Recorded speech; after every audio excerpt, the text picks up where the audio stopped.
नमस्कार। कक्षा 11वीं हिंदी विषय में मैं डीएल रावत आज 5वीं कविता तीसरे चरण में आज उसकी चर्चा करेंगे। नाम है शिक्षक के नाम पत्र। कवि है अब्राहम लिंकन, जो अमेरिका के 16वें राष्ट्रपति थे। हमने 2 चरण में देखा था कि कवि या राष्ट्रपति शिक्षक या गुरु जी के सामने अपने पुत्र, अपने बेटे को आने वाले भविष्य में वो कैसा नागरिक बने, क्या सीखे क्या न सीखे, और समाज में अच्छाई और बुराई के बीच का अंतर वो समझे। इस दोनों के बीच का भेद बताने के लिए कवि ने गुरु जी से प्रार्थना विनती की है।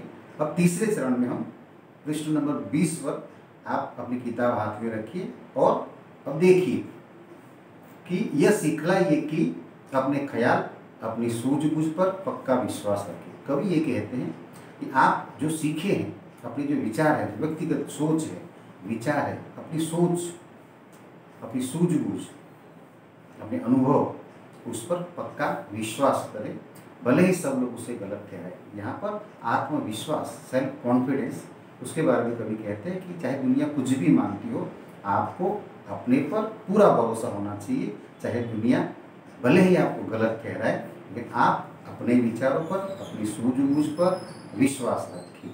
आगे वह भलों के साथ भलाई करें। कभी ये भी कहना चाहते हैं कि हे गुरुजी, आप हमारे बच्चों को ये सिखाइए कि वो जो अच्छे हैं, जो भले हैं, उनके साथ हमेशा भलाई से ही व्यवहार करें, लेकिन ये भी सिखाओ कि टेढ़ों को सबक सिखाएं। टेढ़े का मतलब जो गलत सोच रखते हैं, जो बुरे हैं, उनको सबक सिखाएं। सबक का मतलब सीख मिले, उसे समझाइए, उसे छोड़िए मत।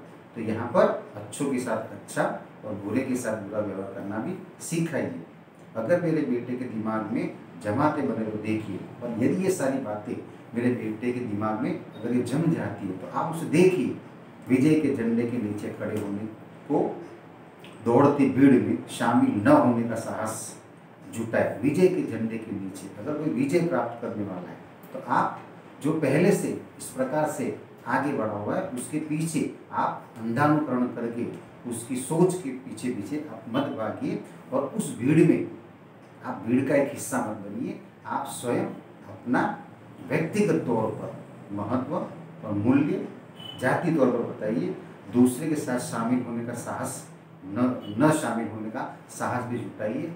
कई बार ऐसा होता है कि जहाँ बुराई होती है वहाँ पर एकजुटता ज़्यादा होती है, संख्या बल ज़्यादा होता है, लेकिन कभी ये भी सिखाते हैं क्योंकि आजकल के माहौल में जहाँ पर संख्या बल ज़्यादा होता है, उसी को हम अच्छाई का या फिर विजय का हम प्रतीक मानते हैं। लेकिन कवि ये मानते हैं कि जहाँ आपको लगता है ये सही है, वहीं पर आप जाइए। ज़्यादा भीड़ देखकर आप अपना मूल्य छोटा करके कभी भी जाने की बात न सोचे, और ऐसे में न जाने का साहस भी, क्योंकि सब लोग भाग रहे हो, अंधों की तरह दौड़ना, इस प्रकार सुअरों की तरह एक के पीछे, भीड़ बकरियों की तरह एक के पीछे एक भागना बिना कुछ सोचे समझे, कवि इसके विरुद्ध में है। जहाँ आपको ठीक लगता हो, अच्छा लगता हो, आपका मन या दिल कहता हो, वहीं पर जाए। दुनिया चाहे भले किसी के पीछे दौड़ती हो, आप ऐसी भीड़ का हिस्सा कभी नहीं बनेंगे। और यह भी समझाइए उससे कि सुने सबकी, हर एक की। कभी ये भी कहते हैं कि आप सबकी सुनो, सबसे मिलिए, सबकी बातें सुने, लेकिन छान ले उसे सत्य की छलनी में। यदि आप जिनसे भी मिलते, जहाँ भी सलाह मशवरा करते, आप मिलना सबसे करिए, लेकिन इन सारे लोगों से मिली हुई बातों को आप सुनिए, ग्रहण कीजिए, बाद में उसे छलनी में, जिससे कि उसमें सार ग्रहण रहता है और बाकी जो होता है वो नीचे उतर जाता है या गिर जाता है। तो उस प्रकार से आप जिनसे भी मिलकर आप ये सारी बातें सुनते हैं, उन सब में सुनो सबकी, लेकिन जहाँ करने की बात है, जहाँ पर इसका अमल करना हो, वहाँ पर उसे छलनी में, उसे परीक्षा में डालें, और उसमें से सार ग्रहण करने जैसा है उसी को आप ग्रहण करें, और उसमें से ग्रहण करें विशुद्ध सार। तो सबसे मिलिए, लेकिन उसमें से जो अच्छा ही है, जो अच्छी बात है, उसी बातों का आप ग्रहण करें।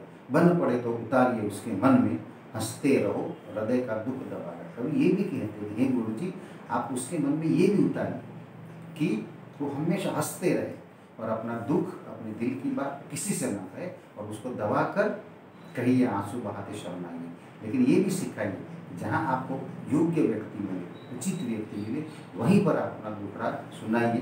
दुनिया को अपना दुख, अपना दर्द बताने से कोई फायदा नहीं है, इसलिए सिखाइए उसे ओछेपन को मानना। ओछेपन मतलब ये जो दिखावा होता है, भीतर से कुछ नहीं सोचना, लेकिन ये जो स्वच्छंदता जैसे जो बुरे लक्षण होते हैं ये मत सिखाइए। और साथ में चाटुकारी का मतलब चापलूस, जो गलत गलत बातें करते हैं, जो चापलूसी करते हैं, कभी बोलते हैं, उन लोगों से बचिए, या स्वयं भी आप अपने बच्चों को ऐसी चापलूसी से भी बचाइए और ओछेपन से, दिखावा करने से भी हो सके उतना बचा के रखिए।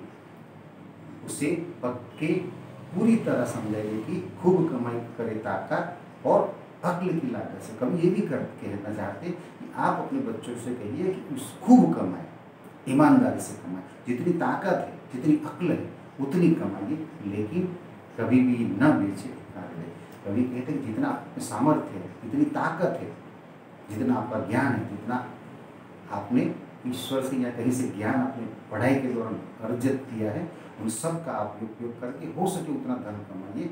लेकिन साथ में ये भी सीखे, समझे कि आप अपना हृदय किसी का गलत करके, किसी की बुराई को करके, किसी का हानि या नुकसान करके आप कभी भी कमाने की न सोचे। और दूसरा, अपनी आत्मा धिक्कारती हुई आती भी नजर। और आप जो काम करते हैं पैसे के लिए, वैभव के लिए, या कोई संपत्ति के लिए, तो दिखावे के लिए, तो कम से कम जो आपको अपनी आत्मा धिक्कारती हो, आपका हृदय न मानता हो, ऐसी कमाई, ऐसी अक्ल, ऐसे ज्ञान का कभी उपयोग न करें। और अनदेखा करना सिखाइए उसे, और ऐसी भीड़ को जहाँ आपकी आत्मा मंजूरी न देती हो, उसी बात को धिक्कारना भी सिखाइए। और लिखिए उसके हृदय पर, जो सत्य जान पड़े, न्याय उचित लगे। और हे गुरुजी, मेरे पुत्र को ये भी समझाइए कि जो उचित है, जो अच्छा है, जो न्याय उचित है, वही वो समझे। और इसी बात को कवि यहाँ पर कहना चाहते हैं कि आप जो न्याय उचित है, जो अच्छा है, जो उत्तम है, वही मेरे बच्चों को सिखाइए।